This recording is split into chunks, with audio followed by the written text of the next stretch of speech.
Jogo de Palavra. As entrevistas de Rui Miguel Tovar. Olá, muito bem-vindos a mais um Jogo de Palavra na Rádio Renascença, estúdios de Lisboa e na Buraca.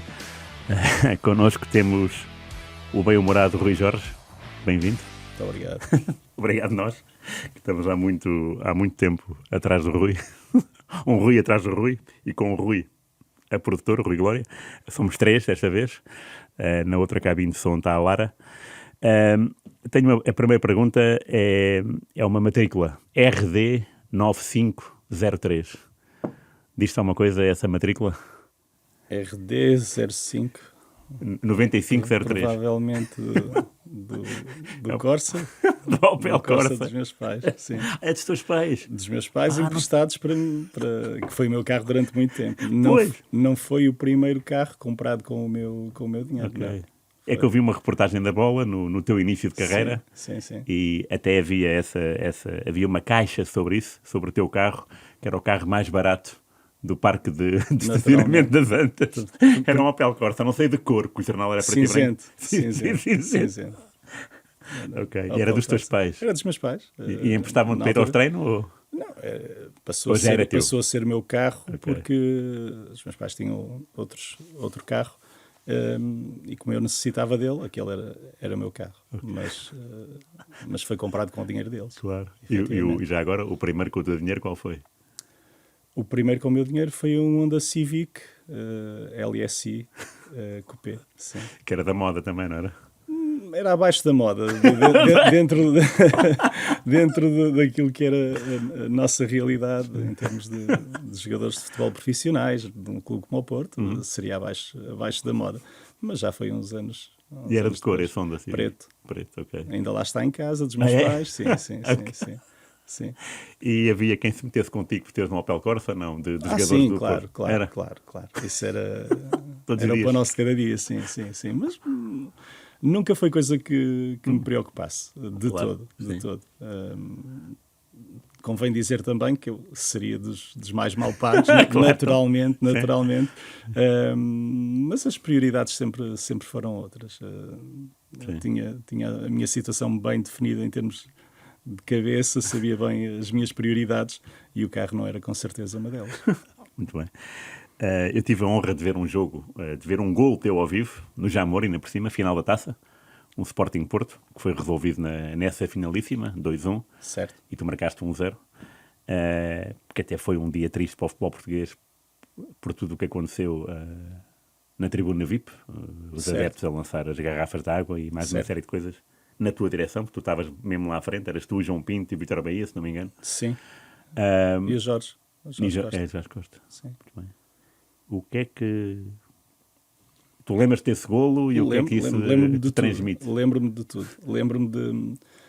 repara que nós sentimos... Ou eu que estava lá pela primeira vez numa final da taça. A minha ideia das finais de taça, portuguesa, inglesa, era quando ganhavas subir as escadas para receber um troféu. Seria a primeira vez na vida que isso me iria acontecer. Um troféu profissional, subir as escadas, entrar por entre os adeptos e ir receber a taça. E, atendendo ao clima que se criou na altura, recordo-me de estarmos cá em baixo e de estarem a dizer que nós não iríamos lá acima. Por questões de segurança, não iríamos lá acima. Okay. E era uma tristeza grande para mim. Eu senti uma tristeza grande porque era algo que nós imaginávamos a acontecer, é daqueles sonhos que nós temos e que eu teria a possibilidade de concretizar e não iria concretizar. E lembro-me do João, na altura, o João Pinto, dizer, não, eu vou lá acima buscar a taça, eu vou lá acima buscar a taça. Então, indo o João, claro, abriu-se ali uma oportunidade para eu ir também. Claro. E fomos. Não foi bonito, ainda hoje me recordo de subirmos a escadaria. Lembro-me de ter uma lona por cima, lembro-me de ver facas a cortarem a lona, nós a continuar a subir. E foi ali um misto de sentimentos, de alegria por conseguir e de revolta por não ser da forma como nós, ou como eu teria idealizado receber uma taça, mas ainda assim cumpri esse sonho de subir e receber uma taça. E marcaste um gol nesse dia, o primeiro ainda.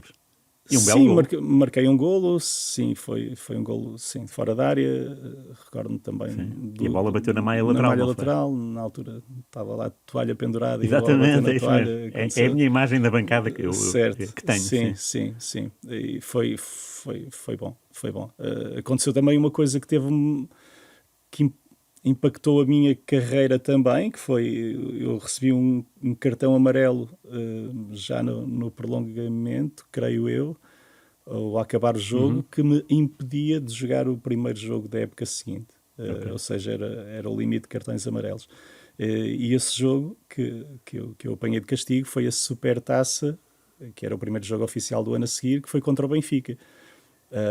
E não podendo eu jogar, jogou o Paulinho Santos pela primeira vez a lateral esquerdo, fez um jogo Foi, espetacular e depois dificilmente o Paulinho saía da equipa para eu entrar. Não sabia disso. Pois, Eu até pensava que os cartões limpavam, tipo no final da época, em relação à seguinte. não. Isso na altura não acontecia, sabia portanto disso, houve um amarelo que teve uma implicação grande, Sim. porque foi a tal oportunidade que o Paulinho teve e eventualmente não teria. Estamos a falar de uma altura onde eu era indiscutível na equipa do Porto, mas a necessidade de um lateral esquerdo no início da época para aquele jogo, lembro que o Bobby Robson pôs o Paulinho e o Paulinho fez um grande jogo. E a partir daí foi muito difícil tirá-lo da equipa. E tiraste quando? Sim. Lembras-te? Depois foi esporadicamente, sempre mais até quando entendiam que o Paulinho daria mais garantias no meio campo do que propriamente da outra forma. Mas foi mais difícil, sim. Tu tocaste aí num nome engraçado, que não me ocorreu, Bobby Robson. Certo. Imagino para um miúdo apanhar um senhor que tinha idade para ser quê? Teu avô? Não. Não sei, a forma como nós víamos os treinadores não era propriamente essa, não era propriamente essa, mas era carismático para ti? Era. Com os adjuntos era o Mourinho e o Inácio. Foi um ano bastante interessante para nós, com uma metodologia diferente, treinos muito à base da parte ofensiva, finalização, treinos muito espetaculares, um nível de organização que o Mourinho trouxe na altura também diferente. Lembro das palestras, na altura ainda não havia propriamente vídeo, mas quando escrevia no quadro, a organização passou a ser uma coisa diferente. E depois tinha o Inácio também, que era a pessoa que melhor me conhecia, portanto estava ali um grupo bom para em termos de crescimento daquilo que é o futebol. Porque vocês foram, tu e o Inácio, campeões de júniores em 90, não é? 1990. Sim. No meu primeiro ano, de júnior. Sim. O Tulipa, sim. O Tony, o avançado. O Tony, o foi avançado. Campeão do mundo. Sim. Eu tinha 2 anos de júnior, como toda a gente, e fomos campeões no primeiro, onde o titular era o Álvaro Gregório, como lateral esquerdo. No segundo ano foi já de forma diferente, foi um ano em que o próprio campeonato se disputou de uma forma diferente. Existiam umas meias finais e depois uma final, onde nós jogamos com o Sporting a meia final e fomos eliminados por penaltis da final. E a final foi Guimarães Sporting, creio eu. E ganhou o Guimarães e Miradar nos penaltis. Exatamente. É que o Porto é campeão em Guimarães. O Porto de 90. No ano anterior, sim. Em Guimarães. Sim. Mas Vitória é capitão de equipa. Provavelmente eu nem terei ido esse jogo. Foste? Fui, mas como não era... provavelmente não seria titular. Foste titular. O que eu achei curioso, o Porto na altura tinha 2 avançados que não jogaram naquele dia. Miguel Bruno e Pedro, que era o Pauleta. Ok, sim, o Pauleta também. Ele aparecia nas fichas como Pedro ainda. Certo. Não era o Pauleta. Certo. Portanto, tu conheceste o Pauleta miúdo. Em miúdo, sim. Nos Júniores do Porto, onde, lá está, no primeiro ano, jogávamos muito mais na segunda equipa, na prova, creio que era a prova extraordinária que existia no Porto. Jogávamos muito mais nessa equipa, porque era o natural, eram os jogadores de primeiro ano. Embora o Porto já tivesse algumas exceções, como o Álvaro, o Tulipa, o Bino, que faziam parte da primeira equipa, mas depois tinha o Zulmiro, tinha o Helder, jogadores de segundo ano, o Jorge Costa. O Jorge Costa também jogou nesse dia. Pronto, são jogadores mais velhos do que eu um ano, e que esse seria o último ano de júniores dele. Mas tínhamos uma excelente... Mas o Miguel Bruno era um ponta de lança fantástico. Eu sei, marcava imensos gols. Nas camadas jovens. Mas era tecnicamente muito refinado, um jogador distinto. Era um jogador distinto. E o Pauleta o que é que era, então? O Pauleta era um miúdo que vinha dos Açores, com qualidade, obviamente, mas que na altura não estava nem podia estar ao nível dos outros ainda. Porque tínhamos Miguel Bruno e Tony. Sim, pois, claro. Dois pontas de lança de referência na altura, ambos da seleção. E o Pauleta era um companheiro nosso, não é? que vinha dos Açores, estava perante uma realidade diferente, claro. Naturalmente mais difícil, mas de facto conhecemos desde essa altura. E não é espantoso, tipo, em 12 anos depois, em 2002, no Mundial, ele marcar 3 golos à Polónia, não é? Sim, mas lá está, foi uma pessoa que eu sempre acompanhei, foi meu companheiro, depois fui sempre acompanhando a carreira dele, mesmo no Estoril, Salamanca, etc. Tive sempre a curiosidade de o ir acompanhando. E depois, mais tarde, voltei a encontrá-lo na seleção e é um daqueles amigos, hoje posso dizer amigos, que sempre gostei da postura dele, da humildade que sempre teve, do que teve que caminhar para conseguir o que conseguiu. E é uma alegria hoje ver, por exemplo, o impacto que ele tem em França. Claro, o impacto que ele tem em França, mais até do que aqui em termos de Portugal. E é curioso que agora, quando estes miúdos, digo eu, dos nossos jogadores sub-21, quando foram para o Paris Saint-Germain, a perceberem-se da verdadeira grandeza que ele tem e do nome que ele tem em França. Yeah. Eu vou voltar ao Bobby Robson porque ele deve ter histórias caricatas no balneário. Tu viveste alguma assim mais especial que outra? Porque ele era castiço na forma de falar com vocês, não era? Era muito, muito engraçado. Ele era o português e o inglês, tínhamos o Mourinho a ajudar a traduzir, mas misturava muito ali as palavras do inglês e do português. Adorava o Emerson, o nosso médio centro, o Mercinho, que também era uma figura ímpar, e foram momentos muito engraçados. Te encontraste depois? Ou nunca mais ouviste? O Emerson? O Bobby Robson. O Bobby Robson, creio que o vi em Newcastle quando fui lá com o Sporting. Creio que o vi lá. Mas nunca mais foi uma presença assídua na minha vida. E agora, Newcastle está-se a UEFA, aquela época? Sim. Okay. Eu creio que ele estava lá a assistir ao jogo e trocamos umas palavras no final, mas foi tudo muito rápido. Muito rápido. E agora falaste de Newcastle, eu lembrei-me que o Sporting nessa época eliminou o Feyenoord, treinado pelo Gullit, e que a tua estreia do Porto foi com o Milan, com o Gullit, não foi? Certo. A minha estreia... Europeia, é isso? Impactante, porque joguei contra o Juventude de Évora, o meu primeiro jogo oficial, creio que é contra o Juventude de Évora, um jogo para a taça, mas que as pessoas não recordam, obviamente, creio que ganhamos 7-1 ou 7-0 ou uma coisa assim no género, mas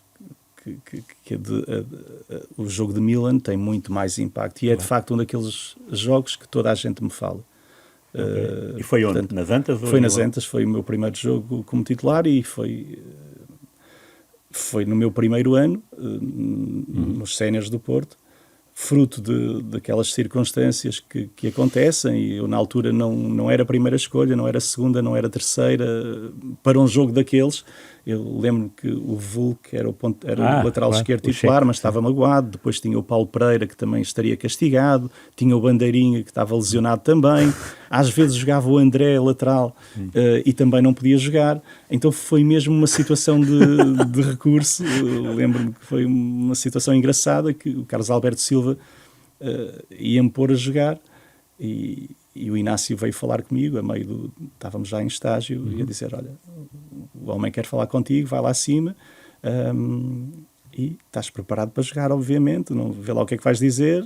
Lá fomos chamar ao quarto, fomos os dois, enquanto ele nem vamos pelo elevador, vamos pelas escadas, e foi-me a dizer, não, estás preparado, não tens problema, se ele te perguntar já sabes.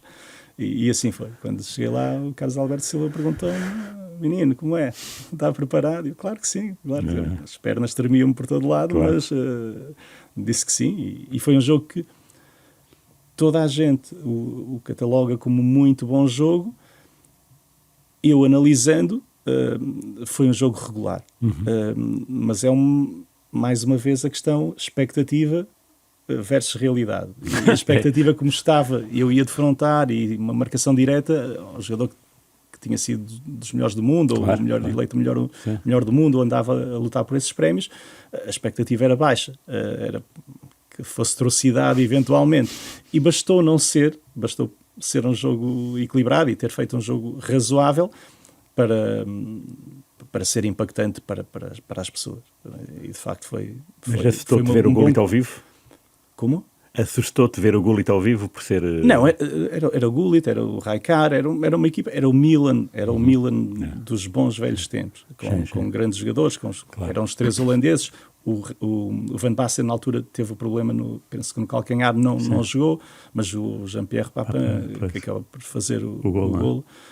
Mas era uma equipa soberba em termos daquilo que era toda a equipa deles. E tu jogaste ao lateral esquerdo? Dassotti, o Maldini, o Aresi, portanto era uma referência em termos europeus na altura. Sim. E eu joguei a lateral esquerdo. E apanhaste com o Donadoni, não? Donadoni, sim. E na final da taça? Lentini, que tinha sido também? A transferência mais cara, que eu lembro porque troquei a camisola com ele. Trocaste com ele? A camisola com ele. Portanto, tinha uma série de estrelas na altura que era muito boa equipe. Essas camisolas tinham nome atrás? Já? Ainda ou não? Ainda são do limite de jogar sem nome. Exatamente.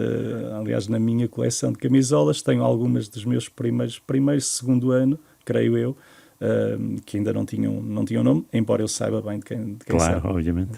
Nessa final da taça, e desculpa lá recuar, em 94, com o Sporting, tu apanhaste o Figo, não? Sim. Frente a frente? Sim. O Figo e Nelson, não? Não, acho que não era o Nelson, ainda. Okay. Creio que não. Okay. Não tenho certeza. E trocaste camisola com alguém, não? Nesse dia? Já não me lembro. Devo ter trocado. Okay. Eu, por norma, trocava... Porque gostava de ver... Gostava, normalmente tinha companheiros do outro lado que eu gostava de trocar com eles. Sim. Isso acontecia com muita frequência. Claro. Sim. Muito bem. E tu no Porto apanhaste o início do Penta, não é? Apanhei antes do... Depois começaste antes. Eu tenho o meu primeiro ano com o Carlos Alberto Silva, onde somos campeões. Depois tenho o segundo com o Ivic, onde não somos campeões, e depois entra a série de Bobby Robson. Onde inicia o trajeto. Claro. E tu tiveste quantos anos no Porto no Penta? Foste campeão? 4. Fui tetracampeão. Então saíste com o Fernando? Isso, saí com o António, quando o António Oliveira foi o meu último ano. Okay. Depois o António Oliveira sai e eu saio também. E saíste por troca com alguém ou foi? Foi, na altura foi uma troca entre eu e o Bino e o Costinha, guarda-redes, e o Emílio, o Peixe, que foram para o Porto, e eu e o Bino viemos para o Sporting. Acontece aqui, isso foi ali no início da lei Bosman. Foi ali, as situações ainda não estavam propriamente definidas, ainda não havia muito bem uma certeza como é que as coisas funcionavam. Antigamente, mesmo quando se acabava o contrato com o clube tinha sempre direito a uma indemnização. Portanto, a lei Bosman vem mesmo acabar com isso. Ou seja, terminava o contrato com o Porto. Antes da lei Bosman, o clube que me contratasse teria que pagar sempre ao Porto uma verba. E com a lei Bosman isso deixaria de acontecer. Certo. E o que aconteceu foi que, lá está, o presidente do Porto na altura, eu terminava o contrato. Eu seria um jogador livre no final do ano. Da época, sim. E a partir daquela altura já não haveria indemnização a pagar. o Emílio e o Costinha não estavam nessa situação no Sporting. Ok. Ou seja, tinham um contrato Sim. que se prolongaria. E depois houve de facto o Sporting, lembro na altura do Mister Couceiro, que era diretor desportivo, que era aí do Sporting, na altura, me ligar.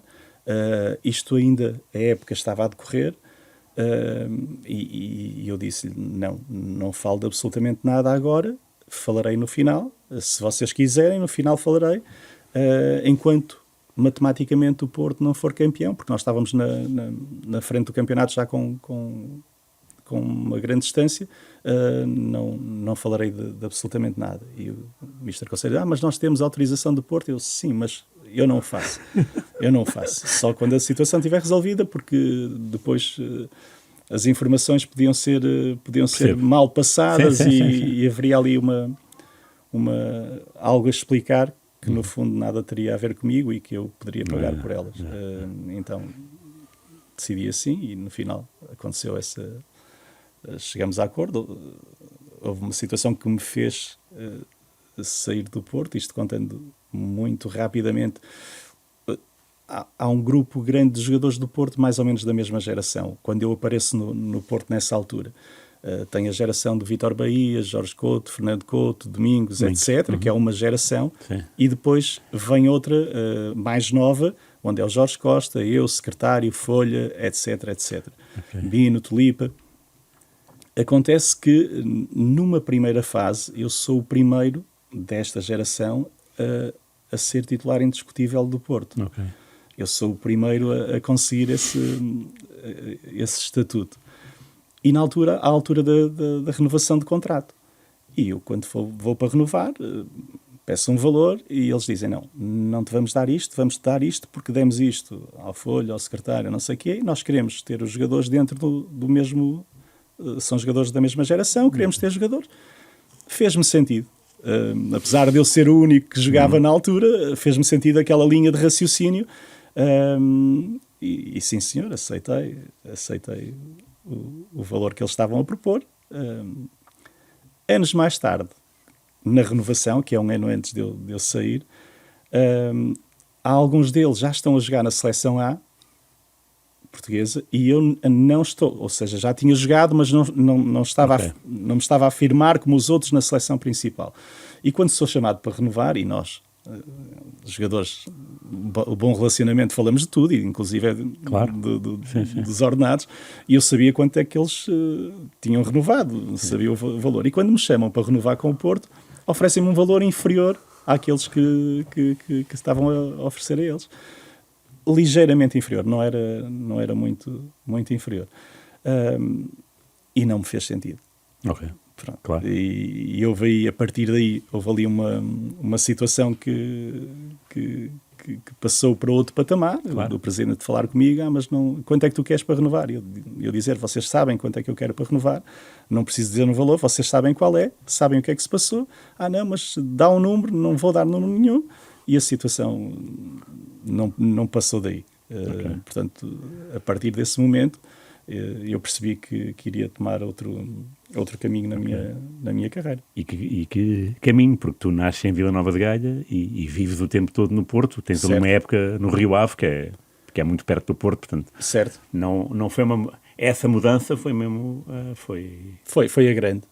Foi a grande mudança. Porque para Lisboa é sim, outro... Sim. E para o Sporting, que é um rival, também é outra situação, não é? Certo. No Rio Ave foi a minha transição de júnior para sénior. Foi um ano diferente, um ano onde eu tinha apartamento na Póvoa de Varzim, que dividia com o Freitas e o Gabriel, os jogadores dos Júniores de Porto que foram comigo para lá, onde ficava lá esporadicamente, porque, regra geral, vinha à casa dormir. Mas foi um ano muito, muito interessante para mim. Foi muito importante apanhar o Bragança, o Carlos Brito, o Eusébio, o Karim, jogadores feitos, grandes jogadores também. Sim. E a jogar muito numa segunda liga na altura. É curioso falares do Karim, que eu hoje estive lá a ver. Mas quem é este Karim? Era do Senegal, tinha vindo do Bolonense? Ponta de lança. Eu não sei se ele... Eu acho que não. Portimonense não. Portimonense tinha vindo de um Luciano. Também um brasileiro. Luciano, que era um brasileiro, mas o Karim não. O Karim, creio que não tinha historial em termos de futebol português. E como é que ele era? Era um ponta de lança fortíssimo no jogo de cabeça, fortíssimo, muito pujante fisicamente, e que tivemos o azar dele se lesionar, creio que no joelho, e estar muito tempo parado. Mas foi um ano muito importante porque era uma equipa que, basicamente, o Rio Ave tinha subido à segunda liga, era uma equipa para manter e teve a lutar para subir até aos últimos jogos. Sim, sim. E tinha essa componente, ter jogadores bastante experientes, com muita qualidade. Quem passa de formação para o futebol sénior e encontra jogadores desse nível, treinados na altura pelo Inácio. Encontramos o Paulinho Santos, que jogava nessa equipa também. Sim. Portanto, fizemos ali uma excelente equipa com muita competição para nós e foi muito importante. Mas não foi de facto uma saída de casa. Foi o meu primeiro ano enquanto profissional a dedicar-me exclusivamente ao futebol, foi esse. E por isso é um ano inesquecível para mim. E depois no ano a seguir regresso ao Porto. E é curioso porque se eventualmente nós tivéssemos subido de divisão, o Inácio provavelmente ter-se mantido no Rio Ave. Sim. Eu provavelmente teria ficado no Rio Ave para jogar a Primeira Liga, mas como não subimos, o Inácio foi para adjunto no Porto e eu regressei ao Porto também. Sim. Portanto, mas não, a primeira saída efetivamente de casa é para Lisboa. E que tal a mudança? O que é que... Foi boa, com tudo o que tem de difícil no início. Numa primeira fase, a acabarem os jogos, às vezes ia pegar no carro e ia vir até casa, mas depois com o passar do tempo as coisas foram normalizando, ambientando mais à cidade e a partir daí foi para ficar. Quem é o teu primeiro treinador no Sporting? Josic, Mirko Josic. Era muito diferente do Ivic, que apanhaste no Porto? Ou era a mesma escola? Não, eram diferentes. Eram diferentes. Bastante diferentes até. Sim. O Ivic era mais completamente vidrado no jogo e na tática e naquilo que tinha que fazer. Recordo-me que nós acabávamos os jogos e nas viagens ele já estava com sistemas táticos a fazer inúmeros sistemas táticos, um jogo bastante defensivo e prático. O Josic mais elaborado, um jogo mais elaborado. E entraste logo como titular ou como é que foi a tua chegada ao Sporting? A minha chegada ao Sporting, entro como titular, lesiono-me num jogo no início da época, para Taça UEFA, uma coisa assim no género, e depois estou algum tempo sem jogar. Na altura também fizeram um exame que levantou algumas dúvidas em termos de cardíacos. Lembro que o Josic tinha algum receio de me colocar a jogar. Fiz uma série de testes e foi preciso os médicos dizerem não, ele não tem problema, é mesmo assim, não há problema nenhum. Mas recordo-me dele ter receio. Jogava preferencialmente como médio esquerdo a maior parte das vezes, porque ele também achava que ele ia ainda assim que era mais tranquilo, mas foi bom. E quem é que era o lateral nesse esquema? Creio que chegou a jogar o Vinícius. Ok, o brasileiro é muito alto, não é? O Vinícius, sim, alto. Eu também joguei e o Nuno Valente no início também jogou. Okay. Eu lembro-me de jogos com o Nuno, de fazer jogos com o Nuno também. Okay. Sim, mas foi um bom ano. Sim. E a segunda época, quem é o treinador? A seguir ao Iosif, quem é que vem? É o Materazzi? É o Materazzi, sim. Então é a época do título. O Materazzi começa... Sim, foi só no primeiro ano que nós... E que tal o Materazzi? Difícil, difícil, uma predominância física muito grande. Treinos puxados na pré-época, é isso? Muito puxados. O que era puxado? Era o quê? Para a vossa realidade? O puxado era corrermos 12 km, treinarmos 3 vezes por dia, fazermos ginásio logo pela manhã. Eu recordo-me no início dele estar a dizer, na primeira reunião que tivemos em pré-temporada, de estar a falar 3 treinos por dia, mas às 7h30, creio eu, palestra, depois treinar às 10, e nós palestra, pensávamos que era uma coisa mais teórica, que incluía o treino ele contabilizava treino, mas era uma coisa teórica. Mas palestra é ginásio para musculação, ok. para os italianos. Sim, sim, sim. Então nós levamos logo às 7 ou 7:30 da manhã com um treino de musculação. Depois tínhamos outro treino às 10 e tal, e depois tínhamos um treino à tarde. E estamos a falar de correr, acho que eram 10 ou 12 quilómetros que ele fazia também num dos treinos. Ele também corria ou ficava a ver? Foi duro. Não corria. Eu lembro que íamos para um pinhal ali nas Caldas da Rainha e de corrermos bastante. Foi duro para aquilo que nós estávamos habituados. O Sporting foi campeão, também com esse treino, não? Vocês sentiram depois mais à frente o resultado disso Isso ou não? é muito difícil de dizer. Ok. Hoje em dia podemos dizer tudo, que foi ali que ganhamos base para depois... Mas depois há uma sequência, entra o Inácio, começamos a ganhar, começamos naquela ela de vitória, e tínhamos bons jogadores. Tínhamos um bom Está no espírito. Schmeichel, não é? O Schmeichel também, lá está, ajuda muito ter bons jogadores. O Vidigal fez um ano excelente, o Delfim também, o Dudscher também fez um grande ano. O De Franceschi chegou também, creio que, para ajudar muito a equipa. Portanto, o André Cruz, o Acosta, André né? Cruz, sim. Portanto, tivemos ali o Acosta também. Tu sofreste muito com o Schmeichel, não? Os gritos? Ou não ligavas Não, nenhum? nós habituamos. Mas eu particularmente percebia bem a situação dele, vinha habituado, era um ritmo frenético que ele vinha habituado lá do Manchester United, e foi uma das coisas que eu trouxe para a minha vida também, essa intensidade que ele gosta, para a minha vida desportiva, Sim. essa intensidade que ele queria no jogo, e o guarda-redes raramente parava a bola estava ali à espera, raramente isso acontecia. Claro. E era uma coisa positiva, mas o Schmeichel, dentro daquilo que ele transparecia, parecia uma pessoa assim bastante rude, etc, mas era e é um bom tipo. E ele levava o filho Casper para os treinos? Levava e fazia-nos impressão a violência com que ele chutava para o filho.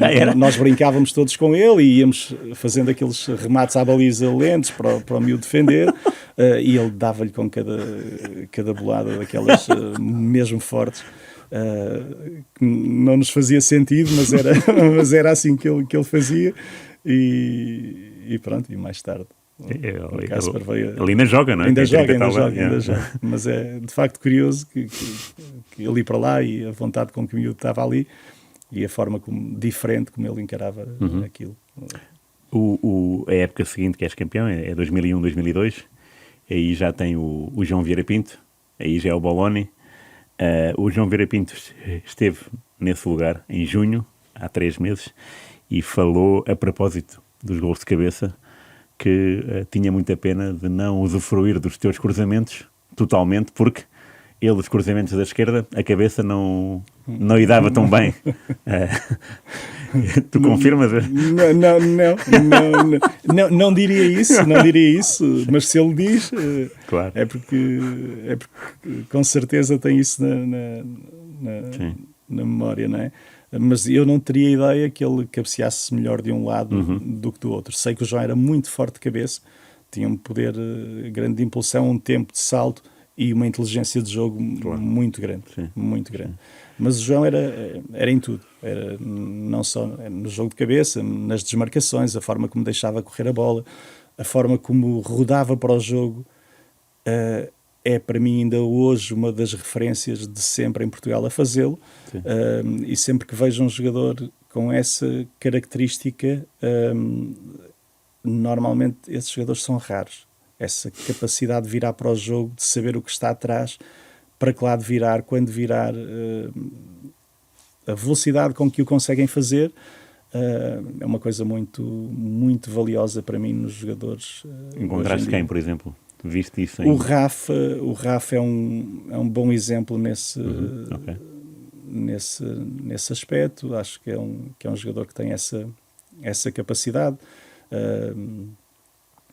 Temos mais um outro jogador, lembro-me já e falarei. Tu quando cruzavas da esquerda, lembro que tu tanto podias ir à linha como às vezes aproximavas-te da área e fazias aquele cruzamento de banana, né, para ser mais fácil para cabecear. Que avançados encontraste que quando a bola saía do teu pé pensavas, pronto, isto já está feito, vou para o meio campo e... Dependia da qualidade do serviço muitas vezes, mas eu joguei com grandes avançados. Claro. Eu joguei com grandes avançados. O Jardel por si só, nós até brincávamos, porque mesmo que cruzássemos mal, ele nessa altura estaria mal posicionado. Ou seja, nós até queríamos cruzar na frente, cruzávamos para trás, mas ele nessa jogada viria atrasado. E até parecia que tínhamos cruzado bem. O Jardel, em termos de finalização, era de facto muito forte nessa vertente. Mas o Costa Adinov, o próprio Domingos pela velocidade, claro.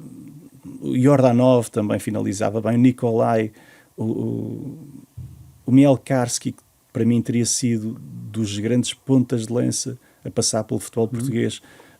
Se não se tivesse lesionado, acho que tinha características extraordinárias. Acho que ia ser um daqueles pontas de lança do qual iríamos falar durante muitos anos, que teve o azar de se lesionar. Foi provavelmente dos pontas de lança mais completos com quem eu estive a treinar, e que cedo se lesionou. Portanto, tive o Acosta, um finalizador também tremendo. E corro sempre o risco, pela qualidade dos jogadores com quem joguei, mesmo a nível de seleção, Pauleta, Nuno Gomes, corro sempre o risco de me estar a esquecer, porque estou de alguns que eram excelentes em termos de finalização. Mesmo aqueles que às vezes não são apontados como tão bons finalizadores, e o Nuno é um exemplo, eram bons finalizadores. Finalizadores. Os números estão aí, não é? Os números estão, às vezes... E a qualidade também, a gente vê jogos e fica bom. Certo, mas eu recordo, mesmo em termos de... O próprio Pauleta, vou voltar a falar nele, é um marcador por excelência. Claro. Em França foi o melhor marcador não sei quantas vezes. Mas porque num campeonato da Europa não marcou os golos que se esperavam, etc., ficam às vezes rotulados, mas né, falta-lhe esta característica, quando provavelmente é das mais fortes que eles têm, não é? Mas às vezes os rótulos vão aparecendo por uma situação específica. E isso eu tive a felicidade mesmo de jogar com grandes jogadores. Esse Sporting 2001-2002 e depois, nos anos seguintes, tinha em campo, para além da espinha da seleção portuguesa, mas também tinha, pronto, eu via muitos jogos do Sporting ao estádio, tinha sempre jogadores muito irreverentes, daquelas pessoas que gostavam de pica-miolos, não é? Pedro Barbosa, Sapinto, Paulo Bento, tu também, eram jogadores que estavam sempre a pressionar tudo, a bola, o adversário, e também às vezes estavam ali junto com o árbitro. Eu achava piada, porque o Sporting raramente teve esse tipo de jogadores. Isso. Agora tem um, que é o Yulman. Isso. E eu achava um piadão, tipo, finalmente há aqui jogadores que fazem esta... Deixa-me dizer-te uma coisa... Muitas vezes falava-se na mística e a mística do Porto, e essencialmente eu lembro-me de falar da mística do Porto. E a mística não é mais do que isso. Há um conjunto de comportamentos que se adquirem e que passam a surgir naturalmente. E o crescimento que eu tive no Porto é impagável, claro. Norteou-me para toda a minha carreira. A forma como o André treinava, o João Pinto treinava, o Semedo treinava, mesmo sem a exuberância dos outros, era um tipo de jogador diferente, o Jaime Magalhães, o Bandeirinha, mas criava-se em termos de treino uma dinâmica que depois se transformava naquilo que as pessoas chamam mística. Não se brinca por nada, estamos a treinar. Somos profissionais. E o Sporting, nessa altura, eu creio que foi a altura que esteve mais próximo de conseguir, já vindo de trás um bocadinho, mas aí conseguiu um conjunto de jogadores, em termos de treino, em termos daquilo que era a forma como se treinava, que depois transparecia e passava para o jogo, estava a conseguir criar isso. Estava ali com um grupo de jogadores que sabiam o que era preciso para vencer. Sabiam o tipo de comportamento que era necessário.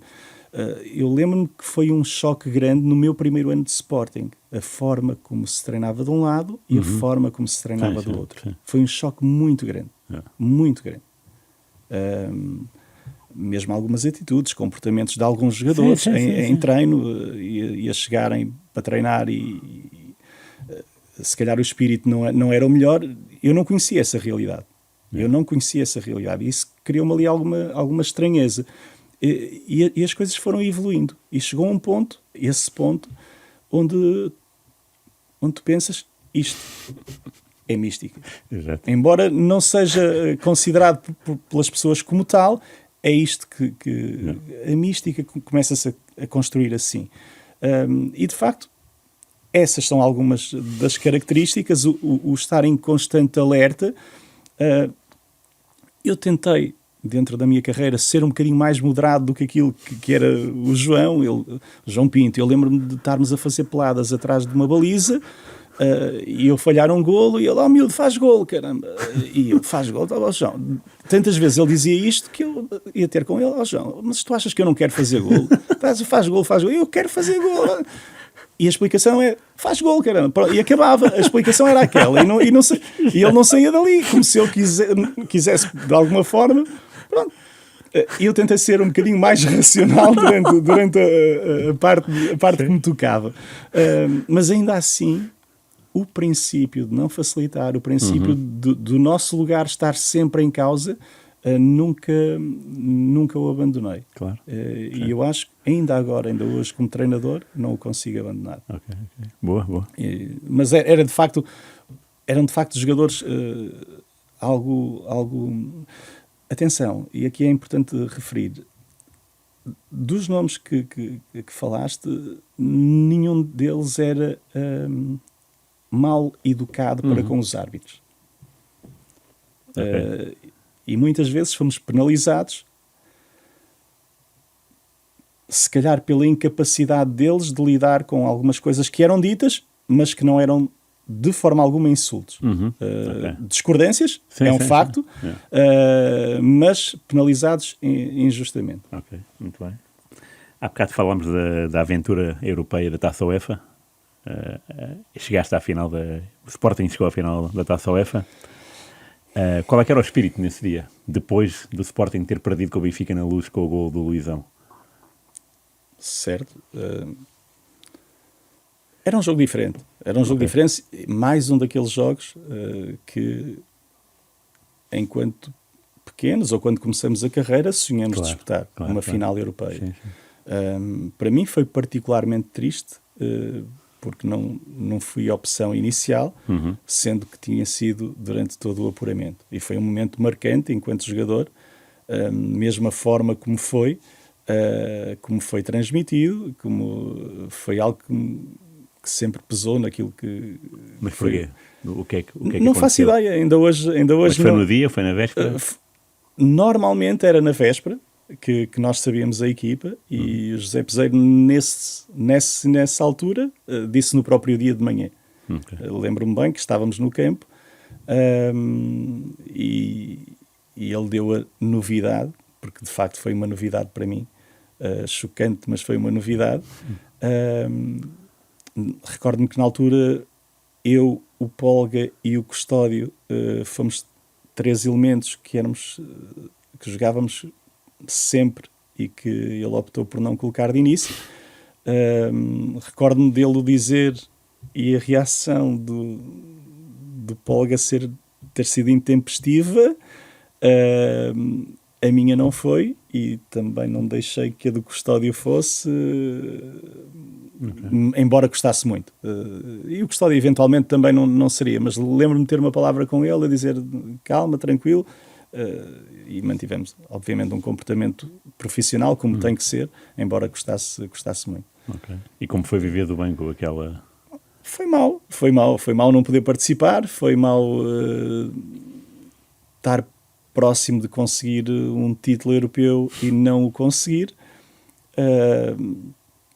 mas faz parte do jogo. Eles tinham uma belíssima equipa, convém dizer, mas ainda assim será sempre daqueles jogos que nós dizemos, se pudéssemos voltar atrás 90 minutos, a coisa podia ser diferente. Claro. Há jogos em que isso não acontece. Eu lembro de uma meia-final da Liga dos Campeões em Barcelona com o Porto, onde perdemos 3-0, e nós não fiquei com esse sentimento, ou seja, se pudéssemos voltar atrás, provavelmente em vez dos 3 eram 5, mas naquele jogo sim. Naquele jogo, sim. Já agora, esse Barcelona é o estádio e o ambiente mais fantástico que encontraste? Ou... Não. Para mim, o mais marcante foi San Siro. A primeira vez que lá joguei. Foi inacreditável. Sério? A subida dela que levamos quando entramos em campo. Foi pelo próprio estádio, pela forma como é construída, etc. Tive a felicidade de jogar em estádios enormes e terríveis, mas esse, para mim, também, pela minha idade na altura, foi o mais marcante. Jogar na Luz era difícil, claro que sim, em Alvalade também, mas ali, Olympiacos, também um ambiente pesado, mas nenhum para mim como San Siro. Engraçado. Ou pelo menos a forma como eu senti na altura. Sim, claro. E isso foi de facto pesado. E Alkmaar, que tal? Alkmaar foi bom, foi muito bom. Foi muito bom. Tu acreditavas ainda? Aos 120 mais... Estando a um golo acreditamos sempre. Okay. Acreditamos sempre. E é canto, não é? O que é que... É canto, é um canto. E há sempre a esperança. Onde é que tu estavas na altura do golo? Na altura eu já teria saído, na altura... portanto, estaria ali, devo ter entrado para dentro do campo à espera de alguma coisa, sim. Mas tu percebeste que foi Miguel Garcia na hora ou não percebeste? Não me lembro. Pois, claro. Não me lembro. Só me lembro de entrarmos a correr, mas não me lembro de mais nada. Mas foi um bom jogo que poderíamos não ter chegado àquela altura a sofrer assim, mas... Lá está, era um objetivo também de carreira atingido, e foi muito, muito bom. Há bocado falámos do Boloni e ele lançou um livro de notas, em que fala de ti, porque diz que tu eras o mais irreverente, lá está. Era a pessoa que fazia mais perguntas sobre o treino, eras o mais curioso. Tu já na altura tinhas a curiosidade de saber o porquê de fazer isto? Não. E porquê que não? Não. Mas o livro fala disso. Não, eu acho que ele tem uma referência a mim de qualquer coisa de água demais mata a planta, de eu ter preferido algo no género, que não é verdade, deve ter sido outra pessoa que não eu, mas sempre pensei nisso, não me lembro de questionar nenhum treinador em relação a isso. Okay. Ou seja, para mim as coisas sempre tiveram uma lógica, mas não me lembro de ir ter com um treinador e questionar o que quer que seja decisões, houve uma vez que ou melhor, 2 vezes que entrei em balneários de treinadores.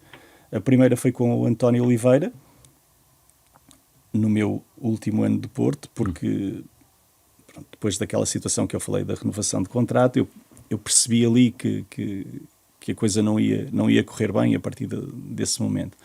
E lembro-me que na altura o Porto levava sempre mais um jogador do que aqueles, como hoje se faz, mas na altura eram apenas 16 convocados e o Porto levava 17. Okay. E lembro-me de um jogo, eu não estava a ser convocado, e lembro-me de um jogo onde disponíveis só tínhamos 18 jogadores. Os 16, mais um guarda-redes suplente, mais eu. Só estavam disponíveis esses jogadores. E na altura, o António Oliveira convocou apenas 16 jogadores. Ou seja, o 17º, que seria eu, não foi convocado. Foi a primeira vez que eu bati à porta. Mister, posso falar consigo? Pode ser assim. Mister, só quero que me diga se estou a fazer alguma coisa errada, se fiz alguma coisa errada. E o Mister teve uma conversa sincera comigo e disse: Rui,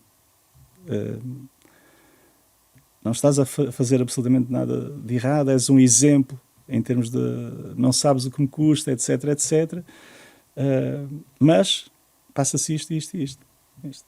Muito obrigado. Até à próxima. Claro. Pronto. E fiquei com a certeza, uma certeza que eu já tinha, mas às vezes poderia ter feito alguma coisa que tivesse melindrado, não me parecia, mas pronto, fiquei com a certeza do que é que se passava e a partir daí o Mister não ouviu mais uma palavra minha em relação a questionar o que quer que seja, mas eu percebi que o futuro ali tinha acabado, ou seja, não haveria futuro. E a outra foi com o Laszlo Bologna, numa situação, fomos jogar às Antas, estávamos a ganhar, creio que 2-0, tivemos 3 jogadores expulsos, Jardel, Paulo Bento e Pedro Barbosa, e nos últimos minutos o Porto estava em cima de nós, levamos um sufoco tremendo, não saíamos da área, estávamos a jogar 7, mais o guarda-redes, e o Porto estava em cima de nós. Eu lembro-me de uma bola, já quase no final, nós já estávamos a jogar em inferioridade numérica há muito tempo, e lembro-me de uma bola à entrada da área que eu recebo a bola e tiro a bola, chuto a bola para a frente e vejo o Bologna na linha lateral. Rui, calma! E eu só lhe fiz assim, uma coisa no género. Ou assim. Acho que nem foi assim, foi só assim. E ele no treino empatamos esse jogo, acho que 2-2. Acabamos por não conseguir segurar a vantagem, mas empatamos 2-2. E ele no jogo a seguir, no treino a seguir, chama-me ao balneário dele e diz: Rui, eu penso que tu fazes uma coisa que eu não gosto. Eu, Mister, tem razão, eu fiz isto porque ele, Rui, não diz nada. Não diz nada. Para mim, treinador tem 2 regras. Primeira, treinador tem sempre razão. Segunda, quando o treinador não tem razão, aplicas a primeira regra. E eu, isto assim é fácil. Fora do meu balneário. Pronto, fora do meu balneário, não sei o que mais. Lá me deu um pontapé e depois me andar do balneário para fora. Mas foi curioso e mais uma regra que eu gosto, agora dá-me particularmente jeito e eu gosto dela. O treinador tem razão. Quando o treinador não tem razão, aplicas essa primeira regra. Portanto, assim, é mais fácil ser treinador e foi isso que ele me disse e que faz sentido. É evidente que é uma reação intempestiva já com pouco discernimento em termos daquilo que é o jogo e ter alguém de fora a dizer calma quando nós já nem sabemos para que lado é que estamos a correr. Saiu, não deveria ter saído e obviamente pedi desculpa, como é lógico, mas foi as situações que entrei em balneário e mesmo de conversas com treinadores nunca foi muito... Sempre percebi muito bem esta parte de quem está para liderar e quem está para jogar e para dar o espetáculo. Tu na seleção representaste Portugal ao mais alto nível e estivemos perto de vir com uma medalha de bronze, uma medalha olímpica nos Jogos de Atlanta 96, não é? Vamos até à meia-final, perdemos com a Argentina e depois com o Brasil, é 5-0. Não sei se sei que fizeste parte da equipa, tal como Nuno Gomes, por exemplo, que há bocado falavas. Não sei se jogaste, se eras titular. Indiscutível, indiscutível. Eu tenho algumas situações dessas e eu não sei, lá está. O facto de ser uma pessoa bastante compreensiva e respeitadora, não sei até que ponto é que não me penalizou em algumas situações. E esses jogos onde todos querem jogar, deixar jogadores de fora é uma parte muito difícil.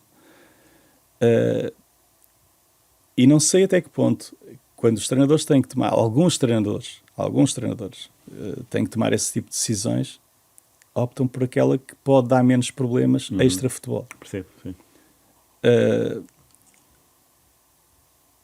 E nessa situação, eu tive todos os jogos de apuramento, todos os jogos fui sempre titular, todos os jogos dos Jogos Olímpicos fui titular e no jogo da medalha fui para o banco de suplentes. Jogo contra o Brasil eu fui para o banco dos suplentes.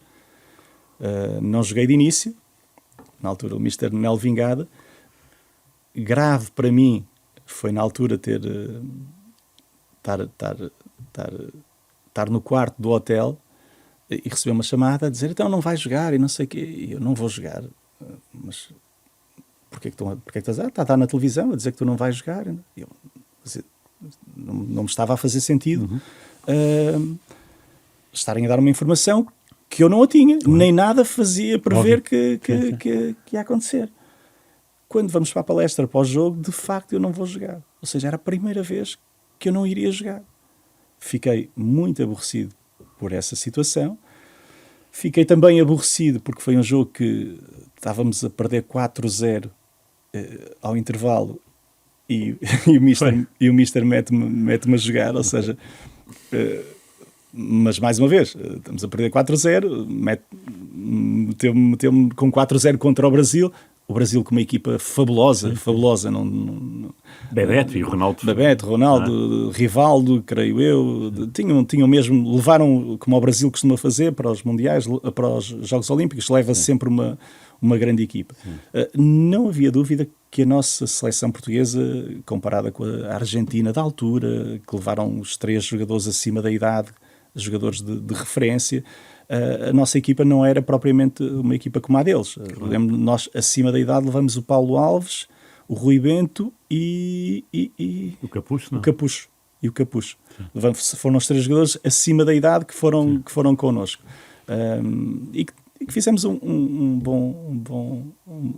bons Jogos Olímpicos. Mas doeu muito. E lembro-me muito bem no final, do final desse jogo, de chorar compulsivamente, com os nervos com que estava.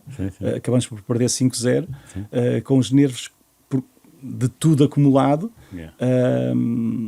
e de chorar compulsivamente, não pelo resultado em si, mas por tudo aquilo que tinha vivido. E mais uma vez, era a hipótese de uma medalha olímpica.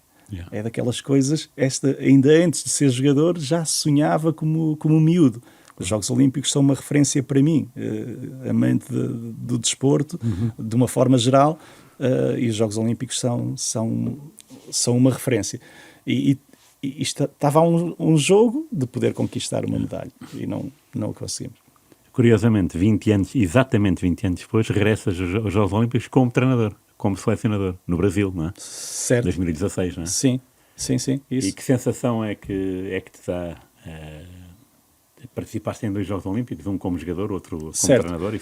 No que participei como jogador, nós vivemos uma realidade um bocadinho distinta. Nós fomos praticamente para um torneio olímpico, ou seja, não ficamos na aldeia olímpica, ficamos a quilómetros de distância. Aliás, nunca jogaram em Atlanta, para não? Não, em Atlanta creio que não jogamos. Não vivemos os Jogos Olímpicos. Claro. Estávamos no torneio olímpico, sabíamos que estávamos lá, mas era um torneio normal. Não passou de um torneio normal. No Rio já foi diferente. Para melhor? Para melhor. Okay. Para muito melhor. Para Rio já ficamos numa aldeia olímpica, já convivemos com todos os outros jogadores, com todos os outros atletas de outras modalidades. Com quem te cruzaste que tinhas assim uma admiração maiúscula? Djokovic, por exemplo, estava a treinar embaixo do nosso mas vários das seleções de basquete, que estavam lá, de vôlei, da ginástica, do ténis de mesa, que nos cruzamos com os portugueses também lá. Portanto, foi uma experiência diferente, onde tive que pôr